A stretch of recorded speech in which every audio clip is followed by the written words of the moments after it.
Aš šiandien ėjau į Lidl, į Telšių Lidl, nusipirkti vandens ir kasoj išgirdau tokią moterytę, kalbančią žemaitiškai. Taip gražu buvo. Taip gražu buvo.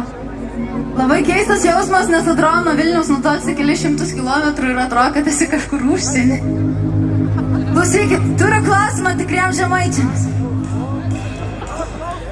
Kokią man patarlę ar kažkokį gražų žodį žemaitiškai, ką man būtų labai sunku ištarti, galėtumėt šiandien mane išmokinti, ką? Jūs tikras žemaitės? Ar tikras žemaitės? Klausykit, jūs neliksit tikras, gerai. Nu, sugalvojat? Palaukit, nu gerai, laukiam.